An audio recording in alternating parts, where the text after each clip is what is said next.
اپنے دل میں یاد کرتا میں بھی اسے اپنے دل میں یاد کرتا ہوں. جب میرا بندہ کسی محفل میں میرا ذکر کرتا ہے میں اس سے کہیں بہتر محفل میں اس کا ذکر کرتا ہوں. اللہ کی محفل تو ملائے اعلیٰ کی ہے، ملائکہ مقربین کی ہے. بہرحال اللہ کو تم اپنے دل میں مستحضر رکھو، اللہ تعالیٰ تمہیں بھی یاد رکھے گا. دوبارہ فرمایا احفظ اللہ تجدہ امامک تجاہک، اللہ کو یاد رکھو تو اپنے سامنے موجود پاؤ گے. جب چاہو دعا کرو تو احفظ اللہ تجدہ امامک یا تجاہک، اپنے سامنے موجود پاؤ گے. اذا سألت فاسأل اللہ، اب آ گیا وہ مرکزی مضمون. دیکھو جب مانگو اللہ سے مانگو، غیر اللہ کے سامنے ہاتھ دراز کرو ہی مت. ایک حدیث میں آتا یعنی حرام نہیں ہے، دنیاوی قواعد اصول قوانین کے تحت کسی سے مدد چاہنا، کوئی سوال کرنا حرام نہیں ہے. آپ سوال کریں، مدد لیں، اسی پر دنیا قائم ہے، ایک دوسرے کے ساتھ تعاون کے ساتھ. لیکن اونچا مقام کیا ہے؟ کسی سے سوال مت کرو سوائے اللہ. یہاں تک کہ جوتے باندھنے کا تسمہ تمہیں درکار ہے تو بھی کسی سے مت مانگو، اللہ سے مانگو. کیا پتہ اللہ کس کے دل میں ڈال دے اور وہ آ کے تمہیں تسمہ پیش کر دے. ہوتا ہے ایسا، بس اوقات ہوتا ہے. جو اللہ کے ساتھ لو لگا کر رکھنے والے ہیں ان کے تو ایسے واقعات ہوتے ہیں کہ دل میں ایک بات آئی اور اس کے بعد وہی بات جو ہے وہ کوئی شخص آ گیا، اس نے وہ بات پوری کر دی. کیونکہ لوگوں کے دل جو ہے وہ تو اللہ کے دو انگلیوں کے مابین جو چاہتا پھر دیتا. کیا پتا اللہ کسی فرشتے کو انسانی شکل میں بھیج دے. آتا ہے فرشتہ، آتا ہے انسانی شکل میں آتا ہے، آپ کی تکلیف کو رفع کر دے، آپ کی ضرورت کو پورا کر دے. اسی سے مانگو، کسی اور سے مانگو. یہ ہے توحید کا لب لباب. یوں سمجھیے اسلام کی جڑ کیا ہے؟ ایمان. اسلام کا جو خارجی نظام عمل ہے، انفرادی اعمال ہو اجتماعی ہو، ان سب کی روح رواں کیا ہے؟ ایمان. ٹھیک، ایک بات ہو گئی. ایمان کا خلاصہ لب لباب کیا ہے؟ ایمان باللہ. ویسے ایمان بالآخرہ بھی ہے، ایمان بالملائکہ ہے، ایمان بالانبیاء ہے، ایمان بالرسل ہے، ایمان بالکتب ہے، ایمان بالقدر ہے. لیکن اصل ایمان، اسی لیے ایمان مجمل میں آپ کو معلوم ہے کسی اور چیز کا ذکر نہیں. آمنت باللہ کما ہوا باسمائہ وصفاتہ وقبلت جمیع احکامہ اقرار باللسان وتصدیق بالقلب. یہ ایمان مجمل ہے. اجمالی طور پر ایمان اس کا نام ہے. ہاں مفصل تفصیلی طور پر آمنت باللہ وملائکتہ وکتبہ ورسلہ والیوم الآخر والقدر خیرہ وشرہ من اللہ تعالی. تو اسلام کی جڑ ایمان، اور اسلام کا سارا جو نظام عمل ہے، چاہے انفرادی اعمال ہو چاہے اجتماعی، ان سب کی روح رواں ایمان. اور ایمان کا خلاصہ ایمان باللہ. اور ایمان باللہ کا اصل حاصل وہ ہے جو اس حدیث میں آ رہا. اس کے دو ہیں تقاضے. عبادت صرف اسی کی، استعانت صرف اسی سے. اس لیے میں نے سورہ فاتحہ کا تذکرہ شروع میں کیا. یہ عبادت کا جوہر ہے، عبادت کا جو ہے یہ ایمان کا حاصل. عبادت صرف اس کی ہے اور استعانت صرف اس سے. استعانت ہی میں سوال بھی آ گیا، یہ بھی مدد ہے. آپ کسی سے کچھ مدد مالی چاہ رہے ہیں یا کوئی اور مدد چاہتے ہیں، کسی کام میں مدد چاہتے ہیں، جیسے میں نے کہا تھا کہ سفارش کرانا چاہتے ہیں، یہ بھی مدد ہے. وَإِذَا اسْتَعَنْتَ فَاسْتَعِنْ بِاللَّهِ. اور جب مدد مانگو صرف اللہ سے مانگو. اور وہ سارے الفاظ یاد کر لیے: استدعاء، استعانت، استغاثہ. یہ جو غوث اعظم سے استغاثہ کیا جاتا ہے تو شرک ہے. استغاثہ اللہ سے، دعائی اللہ کی. اس اعتبار سے استمداد، استعانت، استدعاء، استغاثہ، یہ سب اللہ سے، صرف اللہ سے. عبادت صرف اللہ، ایاک نعبد، اور استعانت صرف اللہ سے. مانگو صرف اللہ سے، مدد طلب کرو صرف اللہ سے. اور جان لو اگر تمام لوگ جمع ہو کر تمہیں کوئی فائدہ پہنچانا جائے نہیں پہنچا سکتے. الا بشیء قد کتب اللہ لک وان اجتمعوا علی ان یضروک بشیء لم یضروک الا بشیء قد کتب اللہ علیک، اور اگر سب مل کر چاہیں تمہیں کوئی نقصان پہنچا دے نہیں پہنچا سکتے مگر وہی کچھ جو اللہ نے تمہارے لیے لکھ دیا۔ اب بتائیے خوف کی جڑ کٹ جائے گی کہ نہیں؟ یہ جو ایمان جو ہے یہ خوف اور حزن دونوں سے نجات دلانے والی بات ہے۔ جو حقیقی مومن ہے وہ اللہ کا ولی ہے، حقیقی مومن وہ اللہ کا ولی ہے۔ اور الا ان اولیاء اللہ لا خوف علیہم ولا هم يحزنون، یہ اولیاء اللہ کو علیحدہ مخلوق نہیں ہے، کوئی ان کے سر پہ سینگ نہیں ہوتے، انسان ہی ہوتے ہیں، لیکن حقیقی معنی میں مومن۔ ان اعتبارات سے جو آج ہم پڑھ رہے ہیں ایمان اس درجے کا پہنچ گیا تو اللہ کا ولی ہے۔ اور لوگوں کے لیے خوف کس بات کا ہوگا؟ کس سے خوف کروں؟ اس کے ہاتھ میں کچھ ہے ہی نہیں، اور اگر کچھ اللہ نے میرے لیے لکھ دیا وہ آ کر رہے گا، چاہے میں لاکھ گڑ گڑاؤں اور اس کے سامنے کہ مجھے چھوڑ دے۔ اگر اللہ نے لکھا وہ آیا وہ تو آئے گا، تو کاہے کو اس کے سامنے گڑ گڑانا، کاہے کو جبرسائی کرنا اس کے سامنے؟ اور کسی کے ہاتھ میں کچھ ہے ہی نہیں، میرا خیر ہے ہی نہیں، کاہے کو خوشامد کروں اس کی؟ اور سنیے، رفعت الاقلام، دیکھو نوجوان، قلمیں اٹھا لی گئی ہیں، وجفت الصحف، اور جو رجسٹر ہیں صحیفے ان کی سیاہی خشک ہو چکی ہے۔ یہ ہے وہ اللہ کا علم، اس میں ہر شے لکھ دی گئی ہے، اس کی قلم اٹھا لیے گئے۔ وہ جیسے آپ کو معلوم ہے امتحان ہوتا تھا، 3 گھنٹے ختم ہو گئے، اسٹاپ رائٹنگ، بس اب قلم رک جانا چاہیے۔ وہ قلم تو تقدیر کا کاتب جو ہے وہ قلم اس کا اب اٹھا لیا گیا، اور جو صحیفے جن پر لکھا گیا وہ خشک ہو گئے۔ یہ تو روایت ہے جو امام ترمذی نے جس کو روایت کیا، یہ متن ان کا ہے جو ہم نے پڑھا ابھی، اور ان کا قول یہ ہے کہ یہ حدیث حسن صحیح ہے۔ لیکن یہی روایت اور انہی راوی سے عبداللہ ابن عباس سے رضی اللہ تعالیٰ عنہما اور بھی محدثین نے کی ہے، تو اس میں سے ایک اور متن جو ہے وہ یہاں پر امام نووی نے دے دیا ہے۔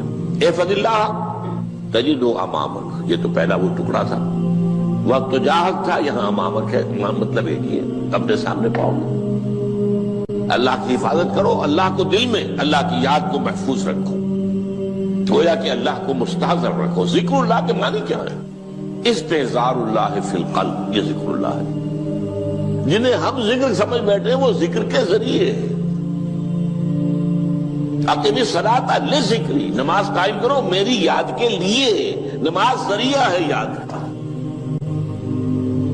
یہ علیحدہ بات ہے کہ آپ نے 17 رکعتیں بھی پڑھ لی ہو عشاء کی اور یاد آپ کو آئی ہی نہیں کوئی، آپ تو ایک میکینیکل انداز میں جو ہے وہ اٹھک بیٹھک کر رہے ہیں اور آپ کی زبان سے کچھ بھی نکل رہا ہے، تو اس کا آپ کے شعور سے، دل کی گہرائی سے کوئی رابطہ ہے ہی نہیں، وہ ذکر تو نہیں ہوا۔ ہاں نماز فرض تھی وہ ادا ہو گئی، آپ کی فرض ادا ہو گئی۔ تو جنہیں ہم نے ذکر سمجھا وہ ذرائع ذکر ہے، اللہ اللہ سبحان اللہ زبان سے، یہ تاکہ اس کے نتیجے میں وہ ذکر حاصل ہو جائے۔ استحضار اللہ فی القلب، ذکر کے معنی ہے استحضار اللہ فی القلب۔ تعرف الی اللہ فی الرخاء، اور دیکھو کشادگی کے وقت میں تم اللہ کو یاد رکھو، اللہ کی طرف رجوع کیے رہو، بھول نہ جاؤ۔ وہ نہ ہو جو کبھی کہا تھا، بہادر شاہ ظفر کے اشعار میں سے بہت زور کا شعر ہے، ظفر آدمی اس کو نہ جانیے چاہے کتنا ہی ہو فام زکا، جسے عیش میں یاد خدا نہ رہی، جسے تیش میں خوف خدا نہ رہا۔ وہ ہے کشادگی کی حالت میں، جبکہ تمہارے لیے کشادگی ہے، اللہ کی طرف رجوع کیے رکھو۔ یعرف کا فی الشدہ، تو اللہ اپنی توجہ تم پر رکھے گا شدت کے وقت میں، جب تمہیں کوئی تکلیف ہے اس تکلیف کو تم پر آسان کر دے گا۔ تکلیف تو آنی ہے، جو لکھی ہوئی ہے وہ تو آئے گی، لیکن یہ کہ اللہ تعالیٰ اس کی شدت کو ایک ہی چیز ہے جس کو ایک انسان بہت شدت کے ساتھ محسوس کر رہا ہے، دوسرا آدمی اتنا نہیں محسوس کر رہا ہے، احساس کا معاملہ ہوگا نا۔ وہ تو اصل میں اگر انسان کی نرز کٹی ہوئی ہے تو احساس ہوگا ہی نہیں، سر سے نہیں ہوگا۔ تو اس اعتبار سے اللہ تعالیٰ تمہارے لیے وہ شدت کی کمی کر دے گا۔ وَاعْلَمْ أَنَّمَا أَخْطَأَكَ لَمْ يَكُنْ لِيُصِيبَكَ، اور جان لو جو چیز تم سے چھوٹ گئی ہے، رہ گئی ہے، وہ ہرگز تمہیں ملنے والی نہیں تھی۔ اب آپ نے کسی ملازمت کے لیے درخواست دی ہے، درخواستیں مانگی گئی ہیں، اپنی سی محنت کر لی، نہیں ملی ملازمت، اب آپ بیٹھے ہوئے افسوس میں، رنج میں، غم میں، فلاں نے یہ کر دیا، فلاں نے یہ کر دیا، وہ فلاں جو ہے بڑی تکڑی سفارش لے آیا تھا، فلاں نے رشوت دے دی۔ چھوڑو میاں اس کو، وہ تمہارے لیے نہیں تھی۔ کاہے کو اپنے ذہن کے اندر یہ کھچڑی پکا رہے ہو بیٹھے ہوئے؟ خواہ آپ شاید سوء ظن میں بھی مبتلا ہو رہے ہو، کسی نے نہ رشوت دی اور آپ سمجھتے ہو کہ رشوت دی ہے اس نے۔ یہ ساری چیزیں جو ساری سیئات ان کی جڑ کٹ جائے گی۔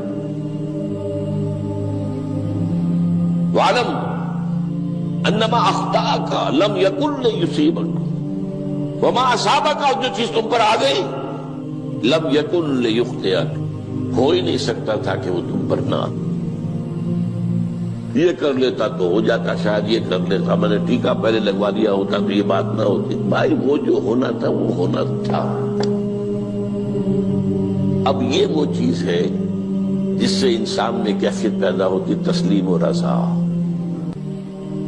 ہم بھی تسلیم کی خو ڈالیں گے، بے نیازی تیری عادت ہی صحیح، اے اللہ جو تو نے چاہا مجھے قبول ہے۔ اسی لیے میں نے آپ کو آیتیں سنائی سورہ تغابن کی، ما اصاب من مصیبت الا باذن اللہ، کوئی مصیبت نہیں آتی مگر اللہ کے اذن سے۔ وَمَن یؤمن باللہ یہدی قلبہ، جو اللہ پر ایمان رکھتا ہو اللہ اس کے دل کو ہدایت دے دیتا ہے۔ ہدایت کس بات کی؟ تسلیم و رضا۔ سر دوست سلامت کے تو خنجر آزمائی، نہ شبد نصیب دشمن کے شبد ہلاکت دے گا۔ اے اللہ تیری طرف سے ہے، مجھے قبول ہے، اور بظاہر مجھے تکلیف ہو رہی ہے لیکن یقیناً اس میں میرا کوئی خیر ہے۔ بیدک الخیر، تیرے ہاتھ میں تو خیر ہی خیر ہے، جو بھی تیری طرف سے آئے۔ سر تسلیم خم ہے جو مزاج یاد میں آئے۔ اور یہ مضمون جو ہے زیادہ بڑے پیمانے پر سورہ حدید میں آیا ہے۔ ما اصاب من مصیبت فی الارض ولا فی انفسکم الا فی کتاب من قبل ان نبرأها، کوئی مصیبت نہیں آتی نہ تمہاری جانوں میں نہ زمین میں، زمین میں زلزلہ آ جانا، سیلاب آ جانا، کچھ اور زمین کا دھنس جانا، یا یہ ہے کہ تمہاری جانوں میں کوئی بخار ہو گیا، کوئی اور تکلیف ہو گئی، اچانک معلوم ہوا کہ انسان کو کینسر ہے اور کینسر بھی اب 3rd سٹیج کو پہنچ چکا ہے۔ لیکن جو بھی آیا ہے وہ اللہ کے علم کی کتاب میں پہلے سے لکھا ہوا ہے۔ فی کتاب من قبل ان نبرأها، یہ کتاب میں درج ہے اس سے پہلے کہ مجھے ظاہر کریں۔ اس کا نتیجہ کیا نکلنا چاہیے؟ لیکن لا تاسوا علی ما فاتکم ولا تفرحوا بما آتاکم، افسوس نہ کیا کرو جو تم سے جاتا رہے، چھوٹ جائے، کوئی عزیز فوت ہو گیا، کوئی موقع ہاتھ سے نکل گیا، ارے بھائی میں چوک گیا، بڑا موقع تھا، اب اس پر افسوس کر رہے ہیں۔ نہیں، جو چیز لیکن لا تاسوا علی ما فاتک ولا تفرحوا بما آتاک، جو اللہ تمہیں دے دے اس پر اتراؤ مت۔ وما اصابک لم یکن لیخطئک واعلم ان النصر مع الصبر، اور جان لو اللہ کی مدد صبر کے ساتھ آتی ہے، جو آئے اس کی طرف سے جھیلو۔ زبان پر کلمہ شکوہ اور شکایت نہ آئے، اللہ سے شکایت نہ آئے، تسلیم و رضا، جو تیری رضا ہے۔ تیری صحت ہمیں منظور ہے لیکن اس کو، مولانا محمد علی جوہر ایک مرتبہ جیل میں گئے، ایک بیٹی بیمار ہوئی، فوت ہو گئی، اس کے بعد دوسری مرتبہ پھر جیل میں گئے، دوسری بیٹی کو وہی بیماری ہوئی، جیل میں اطلاع ملی کہ بیٹی کو یہ بیماری ہو رہی ہے، تو خط لکھا ہے اشعار کی شکل میں، کا آخری شعر یہ ہے، تیری صحت ہمیں منظور ہے لیکن اس کو نہیں منظور تو پھر ہم کو بھی منظور۔ ہم تو چاہتے ہیں میں بیٹی کے تجھے شفا ہو جائے، اسے منظور نہیں تو پھر ہمیں بتا۔ وَاعْلَمْ أَنَّ النَّصْرَ مَعَ الصَّبْرِ وَأَنَّ الْفَرَجَ مَعَ الْكَرْبِ۔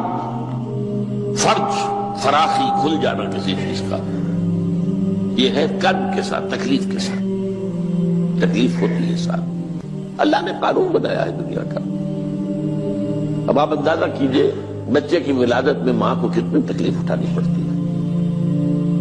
آج کل تو فیشن ہو گیا ہے، سیدھے سیدھے جاؤ، آپریشن کراؤ، تکلیف سے بچ جاؤ، لیکن یہ ہے کہ یہ بھی آپ کے علم میں ہوگا، وہ ساری تکلیف جیسے ہی بچے کو لا کر ماں کے برابر لٹایا ہے، ساری تکلیف ختم، پھر جو راحت اسے میسر آتی ہے۔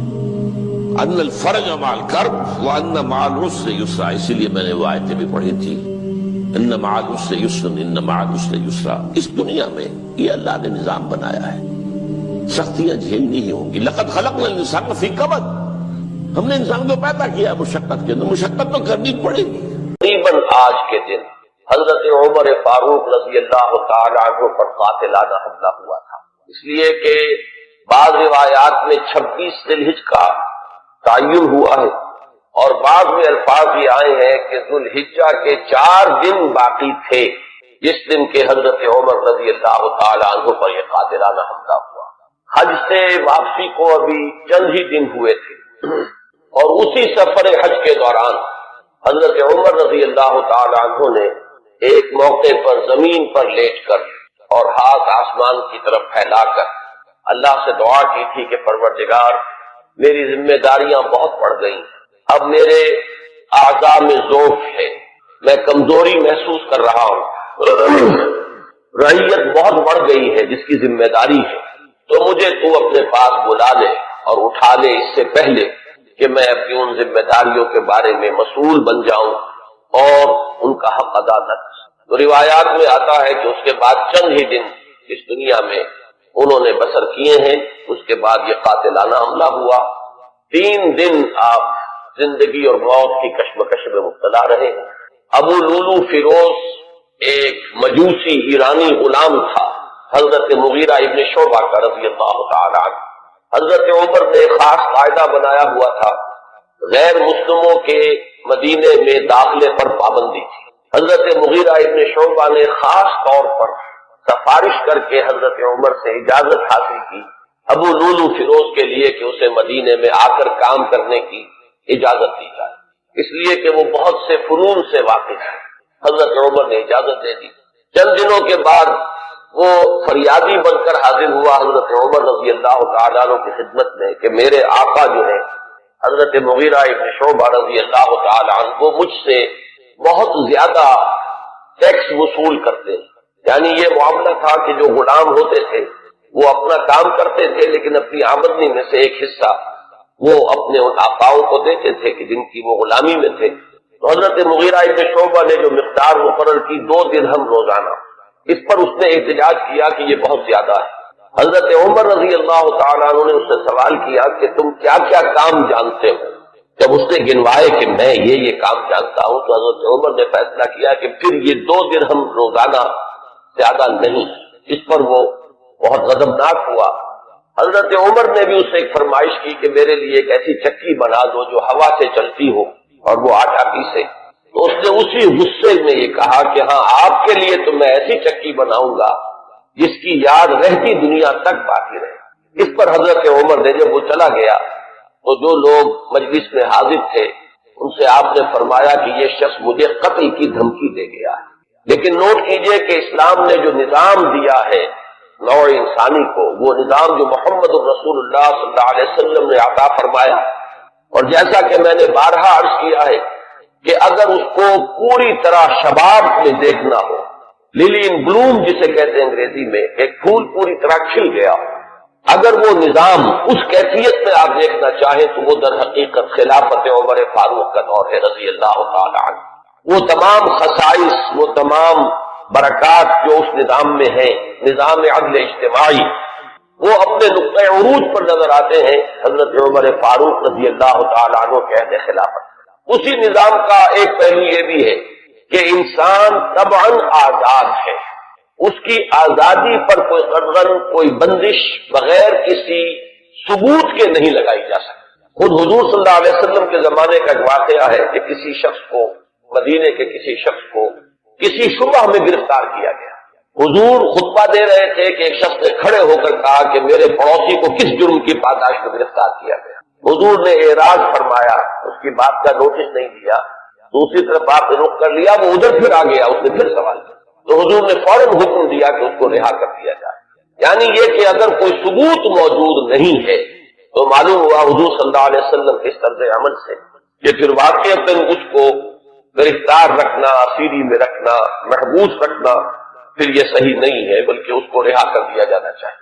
یہی معاملہ ہمیں نظر آتا ہے اپنی اس آخری تکمیلی شان میں کہ حضرت عمر یقین کے ساتھ یہ بات کہہ رہے ہیں کہ یہ شخص مجھے قتل کی دھمکی دے گیا ہے، اور عمر فاروق رضی اللہ تعالیٰ عنہ کوئی عام انسان نہیں، 10 برس سے زائد عرصہ ہو چکا ہے کہ اسلام کی چکی جو چل رہی ہے تو اس کے مرکز جو ہے اس کے، جیسے کہ میں نے مثال دی تھی کہ حضرت علی رضی اللہ تعالیٰ عنہ نے جب ایک موقع پر فارس کے محاذ پر، ایران کے محاذ پر صورتحال کچھ مخدوش ہو گئی تھی تو حضرت عمر نے یہ ارادہ کیا تھا کہ وہ خود محاذ پر جائیں اور مسلمان افواج کی کمان خود کریں، تو حضرت علی نے مخالفت کی اور انہوں نے مشورہ دیا تھا اور یہ الفاظ فرمائے تھے کہ آپ کا اپنی جگہ سے ہل جانا یہ تو پورے اس نظام کے درہم برہم کرنے کا سبب بن سکتا ہے، اور یہی تشویش دی تھی کہ چکی اسی وقت تک چلتی ہے جبکہ اس کی وہ کلی اپنی جگہ پر قائم رہے، تو آپ کی مثال تو اس پورے نظام کے لیے اس کلی کی سی۔ تو 10 برس تک وہ چکی جو ہے گھوم رہی تھی اسی شخصیت کے گرد، اور کتنے فتوحات کا دائرہ کہاں سے کہاں تک پہنچا تھا، ایک اتنی بڑی کوئی سلطنت اس سے پہلے تاریخ انسانی میں کبھی وجود ہی میں نہیں آئی تھی، لیکن یہ کہ اس کے باوجود کہ اتنی عظیم سلطنت کے ذمہ دار ترین فرد ہے حضرت عمر، میں حاکم کا لفظ استعمال نہیں کرنا چاہتا اس لیے کہ یہ لفظ بھی ہمارے اس نظام عدل اجتماعی کے ساتھ مناسبت نہیں رکھتا، نہ وہ حاکم تھے نہ حکمران تھے، وہ تو سید القوم خادمہم کی کامل مثال جو ہو سکتی ہے وہ حضرت عمر فاروق ہے رضی اللہ تعالیٰ عنہ، لیکن یہ کہ اس نظام کی ذمہ دار ترین شخصیت ہے حضرت عمر، لیکن انہوں نے اپنے حفاظت کا کوئی اہتمام نہیں کیا، کوئی باڈی گارڈ کا انتظام نہیں کیا، دوسری طرف یہ کہ اس شخص کو قید نہیں کیا، اسے مدینے سے شہر بدر نہیں کیا، بلکہ یہ کہ چونکہ یقین ہے اس بات پر کہ زندگی اور موت اللہ کے ہاتھ میں ہے،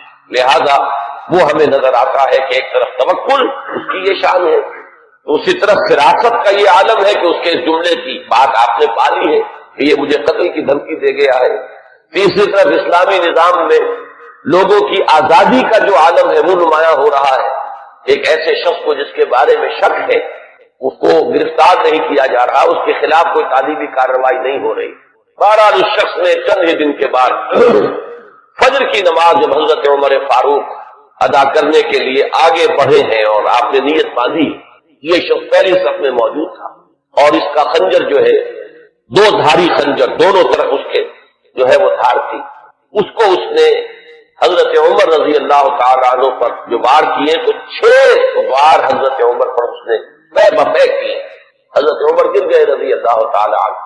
حضرت عبد الرحمن ابن عوف نے مختصر ترین صورتوں کے ساتھ پھر وہ نماز فجر ادا کروائی۔ نماز کا یہ عالم ہے کہ یہ نہیں ہوا کہ وہ درہم برہم ہو گیا ہو نظام، لیکن یہ کہ چونکہ جیسے کہ میں ابھی یہ لفظ استعمال کر رہا تھا کہ اس وقت جو وہ نظام مملکت تھا یا نظام حکومت تھا اس میں مرکزی حیثیت حضرت عمر فاروق کی تھی رضی اللہ تعالی عنہ، اسی طرح اسلام کے نظام میں یہ اقامت صلاۃ ہے کہ اس کی وہی اہمیت ہے کہ اگرچہ حضرت عمر فاروق زخمی ہو گئے، گر گئے، لیکن جماعت کا نظام تو درہم برہم نہیں ہوا ہے، نماز ادا کی گئی ہے 2 رکعتیں جو ہے مختصر ترین قرات کے ساتھ، پھر لوگوں نے اس کو پکڑنے کی کوشش کی ہے تو اس نے مزید وار کر کے 13 افراد کو اور زخمی کیا۔ ایک شخص جب اس طریقے سے بکھرا ہوا ہو اور دوسرے لوگ تیار نہ ہو تو صورتحال سمجھ میں آتی ہے، ان میں سے 6 حضرات جو ہے وہ شہید ہو گئے۔ معاملہ صرف حضرت عمر کا نہیں، پکڑنے کی جب کوششیں ہر طرح سے ناکام ہو گئی تو کسی عراقی شخص کے بارے میں آتا ہے کہ اس نے کوئی کپڑا کمبل وغیرہ اس کے اوپر ڈالا ہے تب وہ قابو میں آیا ہے، لیکن پھر اس نے فوراً خودکشی کر دی۔ حضرت عمر رضی اللہ تعالیٰ عنہ نے سوال کیا، جیسے ہی آپ اس قابل ہوئے کہ سوال کر سکتے کہ میرا قاتل کون ہے، جب بتایا گیا کہ وہی ابو فیروز ہے تو آپ نے اللہ کا شکر ادا کیا کہ اللہ کا شکر ہے کہ میرا قاتل کوئی مسلمان نہیں، یعنی جو بات کے 12-13 برس بعد ہونے والی تھی۔ حضرت عثمان رضی اللہ تعالیٰ عنہ کے قاتلین وہ جو بھی آپ انہیں کہیں نام نہاد مسلمان تھے، کلمہ گو تھے، وہ محمد الرسول اللہ صلی اللہ علیہ وسلم کا کلمہ پڑھنے والے تھے، کلمہ شہادت کو انہوں نے اپنے لیے ڈھال بنایا۔ اس سے جو فتنہ شروع ہوا ہے جس کو میں اس سے پہلے بیان کر چکا ہوں کہ الفتنۃ الکبریٰ، سب سے بڑا فتنہ جو ہے وہ حضرت عثمان رضی اللہ تعالیٰ عنہ کی شہادت سے شروع ہوا ہے۔ اس سے پہلے یہ معاملہ اگرچہ حادثۃ الکبریٰ تو اسے آپ کہہ سکتے ہیں بہت بڑا حادثہ ہے، لیکن یہ ہے کہ اس سے کسی فتنے کا آغاز نہیں ہوا، بلکہ یہ کہ اس کے بعد بھی وہ چکی اسی طرح چلتی رہی۔ کم و بیش 10 برس ہے حضرت عثمان رضی اللہ تعالیٰ عنہ کے عہد خلافت کے کہ وہ بھی اسی شان کے حامل ہے، وہی یکجہتی ہے، وہی امن و امان ہے، اسی طرح فتوحات کا سلسلہ جاری ہے۔ انقلاب محمدی علیہ صاحب الصلاۃ والسلام کا سیلاب جو ہے وہ بڑھ رہا ہے اسی شان سے، جو میں نے بارہا آپ کو سنایا ہے اقبال کا یہ مصرع کہ تھمتا نہ تھا کسی سے سیل رواں ہمارا، تو کم و بیش 10 برس اس کے بعد یہ کیفیت طاری رہی ہے، تو اس سے کسی بڑے فتنے کا آغاز نہیں ہوا۔ حضرت عمر رضی اللہ تعالیٰ عنہ پر یہ قاتلانہ حملہ ہوا ہے 26 یا یہ کہ 25 26 27 ان میں سے کوئی تاریخ ہوگی، 4 دن بقایا تھے۔ اب اگر 30 کا مہینہ ہو تو اس کی تاریخ اور بن جائے گی، 29 کا ہو تو کچھ بدل جائے گی، تقریباً وہ آج کا دن ہی پڑتا ہے، اور یہ ہے سن 23 ہجری۔ انتقال ہوا ہے تو پھر تدفین جو ہوئی حضرت صہیب رومی رضی اللہ تعالی عنہ کے بارے میں وصیت تھی کہ وہ میری نماز جنازہ ادا کریں، اس کی امامت کریں، تو یکم محرم الحرام سن 24 ہجری کو تدفین ہوئی ہے۔ تدفین کا یہ واقعہ بھی بڑا اہم ہے اور آپ سب حضرات کے علم میں ہوگا کہ حضرت عمر نے اپنے صاحبزادے عبداللہ ابن عمر رضی اللہ تعالی عنہما کو بھیجا حضرت عائشہ کی خدمت میں کہ میری بڑی خواہش ہے کہ آپ کے حجرے میں میں دفن ہو جاؤں جہاں محمد رسول اللہ صلی اللہ علیہ وسلم اور حضرت ابوبکر صدیق رضی اللہ تعالی عنہ مدفون۔ حضرت عائشہ نے فرمایا، اور اس سے جو مقام ان کی نگاہ میں تھا حضرت عمر کا وہ بھی ظاہر ہوتا ہے کہ کس طرح انہوں نے اثار کیا ہے، کس قدر ان کے لیے یہ مرحلہ کٹھن ہوگا فیصلے کا کہ اس حجرے میں صرف ایک قبر کی جگہ اور تھی۔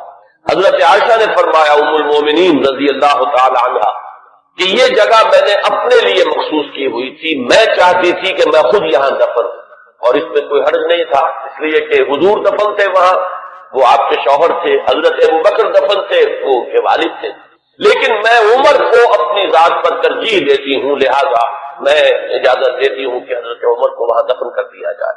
جب حضرت عمر کے پاس واپس آئے حضرت عبداللہ ابن عمر اور آپ نے پوچھا ہے کہ کیا جواب لائے، اور جواب دیا گیا کہ اجازت ہو گئی ہے، تو فرمایا کہ یہ آخری آرزو تھی زندگی کی، اللہ کا شکر ہے کہ وہ پوری ہو۔ یہ جو حادثہ فاجعہ ہے جہاں تک اس کے تاریخی پس منظر کا تعلق ہے وہ میں نے بارہا بیان کیا ہے، اور وہ در حقیقت سمجھ میں آتا ہے فلسفہ انقلاب کی روشنی۔ اگر فلسفہ انقلاب سامنے ہو تو یہ تمام واقعات جو ہے آئسولیٹڈ ایونٹس کی حیثیت سے پھر سامنے نہیں آتے، علیحدہ علیحدہ واقعات اور حوادث نہیں ہے، بلکہ یہ کہ ان کے مابین ایک ربط جو ہے وہ سامنے آ جاتا ہے۔ یہی فرق ہے تاریخ اور فلسفہ تاریخ۔ تاریخ اپنی جگہ ایک شعبہ علم ہے اور فلسفہ تاریخ اپنی جگہ ایک مستقل فن ہے۔ تاریخ میں واقعات جو ہے وہ پیش نظر ہوتے ہیں اور فلسفہ تاریخ جو ہے وہ ان واقعات کا پس منظر، ان کے اسباب و علل، ان کے عواقب و نتائج، پھر ان کے مابین ربط اور تعلق جو ہے وہ ان کو تلاش کرتا ہے۔ ظاہر بات ہے کہ اس دنیا میں جو حوادث رونما ہوتے ہیں، جو واقعات ہیں، کوئی نہ کوئی ان کے اسباب کا سلسلہ ہوتا ہے، کہ جیسے آپ کو معلوم ہے کہ فساد خون ہے تو پھوڑا کہیں ادھر نکل آیا، کہیں ادھر نکل آیا، کہیں ٹانگ پہ نکل آیا، کہیں بازو پر نکل آیا، تو وہ علیحدہ علیحدہ پھوڑے نظر آتے ہیں، لیکن یہ کہ ایک طبیب جانتا ہے کہ در حقیقت یہ ایک ہی مرض ہے جس کا کہ یہ ظہور ہو رہا ہے، سبب ایک ہے، یہ سلسلہ اندر جو ہے جڑا ہوا ہے۔ تو فلسفہ انقلاب کے حوالے سے جو باتیں میں بارہا عرض کر چکا ہوں، میرا اصل میں آج کا اصل موضوع وہ نہیں ہے۔ میں آج تو اذکار فاروقی رضی اللہ تعالی عنہ، حضرت عمر کی سیرت کے بعض پہلو اور ان کی عظمت کا کچھ بیان کرنا چاہتا ہوں، اور اس کے لیے بھی آج کی میری تقریر جو ہے بالکل مختلف ہوگی کہ میں باضابطہ یہ کتاب لے کر آیا ہوں، سورۃ العصر، پھر آیت البر، تیسرا سبق یہ، اس لیے کہ اس میں بھی وہ انسان کی نجات کے لیے جو چیزیں لازم ہیں وہ سب کی سب ان کا ایک اسکیلیٹن سمجھیے، اس کا جو ہے ایک خاکہ جو ہے، بلو پرنٹ اس کے اندر بھی آ گیا. اور یہ اصل میں ایک ایسے شخص کی مثال ہے جو نہ خود نبی تھے نہ کسی نبی کے پیروکار تھے، لیکن وہی جو بات میں نے بارہا آپ سے عرض کی ہے کہ سلیم الطبع انسان، سلیم الفطرت انسان اور سلیم العقل انسان. فطرت کج نہ ہوئی ہو، پرورٹڈ نہ ہو، اور انسان کی عقل جو ہے اس کے اوپر پردے نہ پڑ گئے ہو، تو انسان کچھ حقائق تک خود پہنچ جائے گا چاہے کسی نبی کی دعوت اس تک نہ پہنچی ہو. وہ مقام کیا ہے کہ وہ پہچان لے گا کہ اس کائنات کا ایک خالق ہے، وہ اکیلا ہے، وہی اس کا مدبر ہے، وہی چلا رہا ہے، وہ تمام صفات کمال سے بتمام کمال متصف. پھر یہ کہ اس نے جو ہمیں پیدا کیا ہے تو زندگی صرف یہ زندگی نہیں ہے بلکہ کوئی اور زندگی بھی ہوگی، اس کے پاس لوٹنا بھی ہوگا، ہم اس کی طرف جائیں گے اور پھر ہمیں اپنے اعمال کا محاسبہ وہاں پر فیس کرنا ہوگا اور جزا و سزا ہوگی. یہاں تک انسان پہنچ سکے. یعنی ایمان ابھی نہ کہیے، ایمان تو تصدیق کو کہتے ہیں. ایمان کا لفظ تو ہوتا ہے جبکہ نبی کی دعوت کی تصدیق کی جائے تو لفظ ایمان ہے. لیکن یوں سمجھیے کہ معرفت یا حکمت، معرفت اور حکمت کے یہ دو سٹیشنز ایسے ہیں کہ جس تک انسان پہنچ جاتا ہے بغیر وحی کی رہنمائی کے، اگر اس کی فطرت سلیم ہے، اس کی عقل سلیم. اس کے بعد وہ سوال کرتا ہے، یہی میں نے سورہ فاتحہ میں آپ کو بتایا تھا کہ سورہ فاتحہ دعا ہے، لیکن کس شخص کی دعا ہے؟ عام آدمی کی دعا نہیں ہے. وہ ہمیں تلقین تو کی گئی ہے، نماز میں ہم وہی پڑھتے ہیں، لیکن اس میں پیش نظر کیا ہے کہ ایک شخص جو اپنی سلامتی طبع، سلامتی فطرت، سلامتی عقل سے یہاں تک تو پہنچ گیا کہ الحمدللہ رب العالمین الرحمن الرحیم مالک یوم الدین ایاک نعبد، یہاں تک تو وہ پہنچ گیا ہے. اے رب پھر تیری ہی بندگی کرنی چاہیے، تیری ہی مرضی پر چلنا چاہیے، لیکن تیری مرضی کس شے میں ہے یہ ہمیں معلوم نہیں. تو کس چیز سے راضی ہوتا ہے، کس سے ناراض ہوتا ہے یہ ہمیں معلوم نہیں. تیری بندگی کیسے کریں یہ ہمیں معلوم نہیں. تو اس سے آگے پھر ہے وہ جو اہدنا الصراط المستقیم، ایاک نعبد و ایاک نستعین اہدنا الصراط المستقیم. تو ایسی ایک شخصیت تھی حضرت لقمان کی. جہاں تک روایات ہیں ان سے معلوم ہوتا ہے کہ یہ حبشی النسل تھے. نوبیا ایک جگہ ہے کہ جو سوڈان اور یوں سمجھیے کہ مصر کے تقریباً درمیان یا سرحد پر ہے، وہاں یہ رہتے تھے اور کارپینٹر تھے. لیکن یہ کہ اللہ تعالیٰ ذہانت اس کو بھی چاہے دے دے، لیکن ان کے اندر اللہ تعالیٰ نے وہ ذہانت بھی دی تھی اور وہ سلامتی فکر، سلامتی عقل، سلامتی فطرت، سلامتی قلب. اس کے نتیجے میں وہ اس چیز تک پہنچ گئے تھے، توحید تک. اور اس کے ساتھ یہ ہے کہ اعمال انسان کے جو ہیں وہ ضائع جانے والے نہیں ہیں، ان کا کوئی نہ کوئی بدلہ مل کر رہے گا. باقی یہ کہ جو چیزیں وہی سے معلوم ہوتی ہیں، جنت دوزخ، وہ تو ان کے تذکرہ نہیں ملے گا اس کے اندر. جو چیزیں، اور کسی رسول کا تذکرہ بھی نہیں ملے گا، اس لیے کہ وہ کسی رسول کے امتی ہوتے تو تذکرہ کرتے. یہاں انہوں نے جو اپنی ایک حکیم اور دانا انسان نے اپنے ساری عمر کے سوچ کا جو لب لباب ہے، خلاصہ ہے، حاصل ہے، وہ اپنے بیٹے کو اپنے انتقال کے وقت وصیت کی شکل میں منتقل کیا ہے. اور اس کو اللہ تعالیٰ نے قرآن میں نقل کر دیا، کیونکہ ان کے اقوال کوٹ کیے جاتے تھے. جیسے ہم کو تقریر کرتے ہیں تو کبھی علامہ اقبال کا حوالہ دیتے ہیں، ان کا شعر کوٹ کر دیتے ہیں، کبھی کسی اور کا. تو یہ بھی اصل میں عرب میں خطباء اور شعراء جانتے تھے کہ یہ لقمان جو ہیں یہ بہت ہی حکیم اور دانا انسان تھے، اور ان کے اقوال جو ہیں کوٹ کیے جاتے تھے اشعار میں بھی اور خطبات میں بھی. تو اللہ نے بتایا کہ دیکھو یہ لقمان بھی جو اپنی سلامتی طبع اور سلامتی فکر کی وجہ سے جہاں تک پہنچا، وہ وہی اصول ہے کہ جن کی طرف محمد تمہیں دعوت دے رہے ہیں صلی اللہ علیہ وسلم. وَلَقَدْ آتَيْنَا لُقْمَانَ الْحِكْمَةَ، اور ہم نے لقمان کو دانائی عطا کی. دانائی کا نتیجہ کیا تھا؟ انشکر للہ، کہ شکر کرو اللہ کا. دانائی کا تقاضا، فطرت کی سلامتی کا تقاضا کیا ہے؟ جو بھی آپ کے ساتھ بھلائی کرے اس کے لیے ایک احسان مندی کی جذبات آپ میں پیدا ہونے چاہیے. اگر نہیں ہو رہا ہے تو فطرت جو ہے پرورٹڈ ہے، بس ہو گئی. جو بھی بھلائی کرے. اور عقل کا تقاضا کیا ہے کہ اصل جو ہے منعم اس کو پہچان لیا جائے، اور وہ اللہ ہے. تو نتیجہ کیا نکلے گا؟ وہ سلامتی طبع جمع سلامتی عقل. تو اللہ کو پہچان لیا جائے اور کہا جائے الحمدللہ، جہاں سے قرآن مجید شروع ہوتا ہے. انشکر للہ، کہ شکر کرو اللہ کا. ومن یشکر فانما یشکر لنفسہ، جو کوئی بھی شکر کرتا ہے تو وہ شکر کرتا ہے اپنے ہی بھلے کے لیے، اپنے ہی فائدے کے لیے. ومن کفر فان اللہ غنی حمید، اور جو کفران نعمت کرتا ہے، ناشکری کرتا ہے، تو اللہ تو غنی اور حمید. وَإِذْ قَالَ لُقْمَانُ لِابْنِهِ، اب یہاں سے حضرت لقمان کی وہ نصیحتیں ہیں جو انہوں نے اپنے بیٹے کو کی ہیں. یہاں مذکور نہیں ہے، لیکن مراد یہی ہے کہ انتقال کے وقت، جیسے کہ کوئی شخص دولت مند ہے تو وہ اپنے انتقال کے وقت اپنے بیٹوں کو، یا اگر بیٹا ایک ہی ہے تو اسے بتائے گا کس سے لینا ہے، کس کو دینا ہے، کیا حساب کتاب ہے، کہاں کہاں میرے ایسٹس ہیں. کوئی دفینہ ہے تو بھی بتائے گا کہ میرا وہاں فلاں جگہ پر دولت دفن ہے. ایک حکیم انسان کے پاس اصل شے اس کی ساری عمر کے غور و فکر کا جو حاصل ہے کہ میں نے جو کچھ سوچا ہے، میں نے جو کچھ بھی حاصل کیا ہے اپنی فطرت سلیمہ اور عقل سلیم کی رہنمائی میں، وہ میں تمہیں منتقل کر رہا ہوں۔ وَإِذْ قَالَ لُقْمَانُ لِابْنِهِ وَهُوَ يَعِظُهُ، یاد کرو جب کہ کہا لقمان نے اپنے بیٹے سے اور وہ اسے نصیحت کر رہے تھے، یا بنی لا تشرک باللہ، نمبر 1 اللہ کے ساتھ شرک مت کی، ان الشرک لظلم عظیم، یقیناً شرک بہت بڑا ظلم ہے، بہت بڑا ظلم، سب سے بڑی ناانصافی۔ عربی زبان میں ظلم کہتے ہیں وضع الشیء فی غیر محلہ، کسی شے کو ہٹا کر اس کی اصل مقام سے ہٹا کر کہیں اور رکھ دینا، یہ ظلم ہے۔ اللہ خالق ہے تنہا، باقی سب مخلوق ہے، اب آپ نے مخلوق میں سے کسی کو اللہ کے برابر کر دیا یا اللہ کو کسی اعتبار سے گرا کر مخلوق کی صف میں لا کے کھڑا کر دیا، تو اس سے بڑا شرک، اس سے بڑی ظلم، اس سے بڑی ناانصافی، اس سے بڑا ظلم کوئی نہیں۔ وَإِذْ قَالَ لُقْمَانُ لِابْنِهِ وَهُوَ يَعِظُهُ يَا بُنَيَّ لَا تُشْرِكْ بِاللَّهِ إِنَّ الشِّرْكَ لَظُلْمٌ عَظِيمٌ، اور اس کے بعد فوراً ہی اللہ تعالیٰ نے اپنی طرف سے ایک بات ایڈ کی ہے۔ یہ چوتھا مقام آ گیا ہے کہ جہاں اللہ کے حق کے فوراً بعد والدین کا حق۔ ظاہر بات ہے کہ حضرت لقمان کو یہ بات کچھ یعنی مناسب نہیں معلوم ہوئی کہ وہ اپنا حق بھی بیان کریں، لہذا اس کی تکمیل کر دی اللہ تعالیٰ نے۔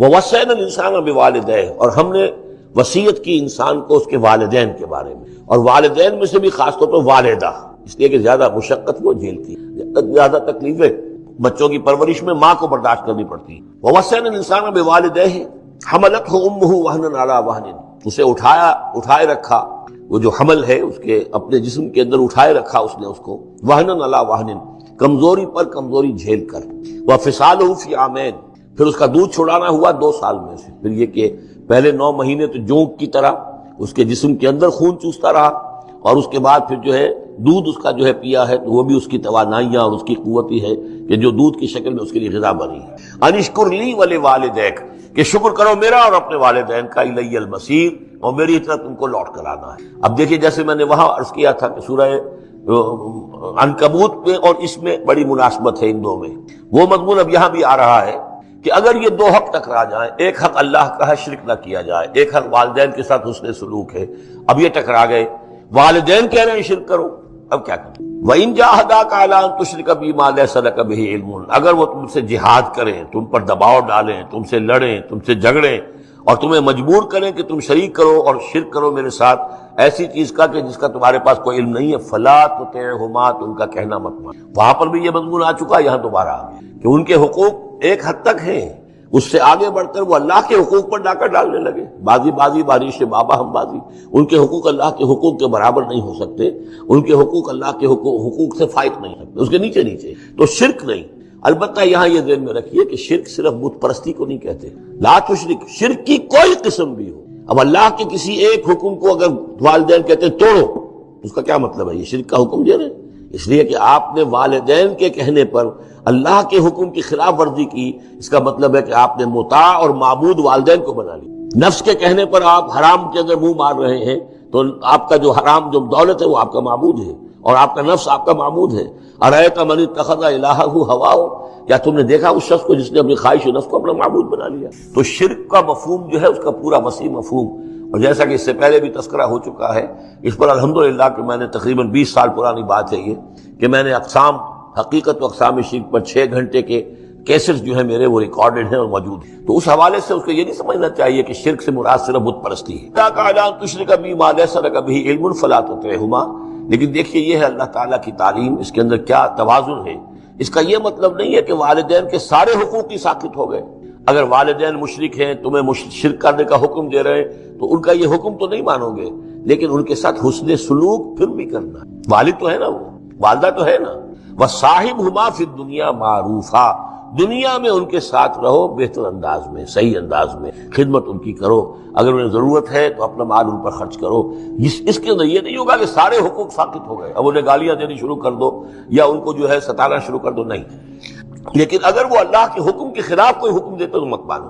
وَاتَّبِعْ سَبِيلَ مَنْ أَنَابَ إِلَيَّ، اور پیروی کرو اس شخص کے راستے کی کہ جو میری طرف اپنا رخ کر چکا ہے۔ یعنی والدین کا اتباع نہیں ہے، والدین کی اطاعت نہیں ہے، والدین کے ساتھ حسن سلوک۔ اطاعت ہوگی اگر اللہ کی اطاعت کے مطابق، اس کے دائرے کے اندر تو اطاعت بھی ہوگی، لیکن بالفعل اور آزادانہ کوئی اطاعت نہیں والدین کی۔ کہیں بھی قرآن مجید میں نہیں آیا اپنے والدین کی اطاعت کرو۔ کیا حکم دیا گیا؟ حسن سلوک، نیک سلوک، ان کی ضرورت، ان کی خبر گیری ہے، ان کی خدمت ہے، ان کی ضروریات کا لحاظ رکھنا، اس کا حکم ہے۔ باقی پیروی کرو اس شخص کی جس نے اپنا رخ میری طرف کر لیا، وہ کوئی بھی ہے، پہلے انبیاء ہوتے تھے، انبیاء کی پیروی کرو، اب انبیاء نہیں ہیں، انبیاء کے خادم ہیں۔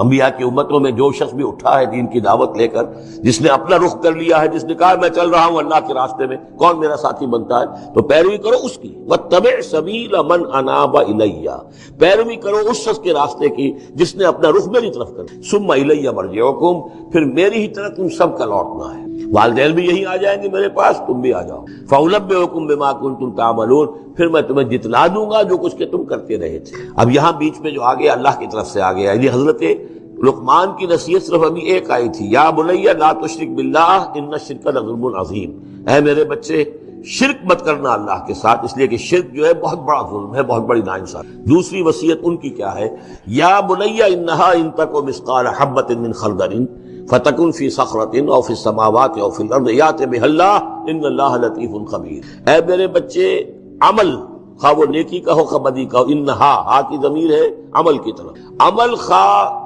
ایک رائی کے دانے کے ہم وزن ہو۔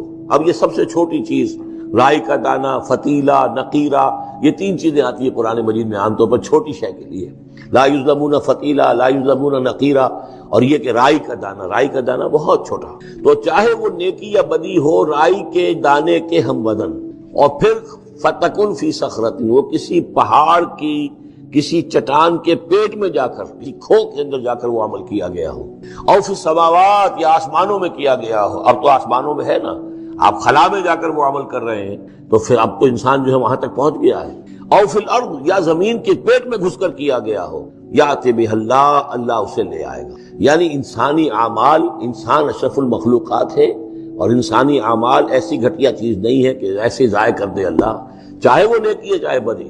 فَمَن يَعْمَلْ مِثْقَالَ ذَرَّةٍ خَيْرًا يَرَهُ وَمَن يَعْمَلْ مِثْقَالَ ذَرَّةٍ شَرًّا يَرَهُ، لیکن عمل ضائع نہیں، چاہے وہ رائی کے دانے کے برابر ہو، پھر چاہے وہ کسی چٹان میں گھس کر کیا گیا ہو، کسی پہاڑ کی کھو میں کیا گیا ہو، چاہے وہ خلا اور فضا کی پہنائیوں میں کیا گیا ہو، چاہے وہ زمین کے اندر سرنگ کھود کر کیا گیا ہو، یأت بہ اللہ ان اللہ لطیف خبیر، یقیناً اللہ تعالیٰ باریک بین ہے، باخبر ہے۔ اب دو چیزیں آ گئیں، اللہ کے ساتھ شرک نہیں، اور اعمال کے بارے میں دیکھ لو، نیکی اور بدی کے نتائج نکل کر رہیں گے۔ اس سے آگے بعد سے بعد الموت کا یہاں تذکرہ نہیں ہے، اس سے بعد جنت اور دوزخ کا، اس لیے کہ یہ چیزیں معلوم ہوتی ہیں پھر نبی کے بتانے۔ اصولی طور پر جو چیز حکمت سے انسان جہاں تک پہنچ سکتا ہے وہ دو ہے، ایک خالق اور اس کے ساتھ شرک نہ ہو، اور نمبر دو اس اعمال انسانی ان کا ضرور بدلہ ملے۔ اب اس کے بعد تیسری بات، یا بنی اقم الصلاۃ، نماز قائم رکھ، یعنی جس اللہ کو تم نے پہچان لیا ہے، اب محض ایک مرتبہ پہچان لینا کافی نہیں ہوگا، اسے یاد رکھنا ضروری ہے، ورنہ شیطان تمہیں ورغلائے گا، تمہیں ادھر ادھر سے جو ہے تمہارا نفس تمہیں غلط راستے پر ڈال دے گا،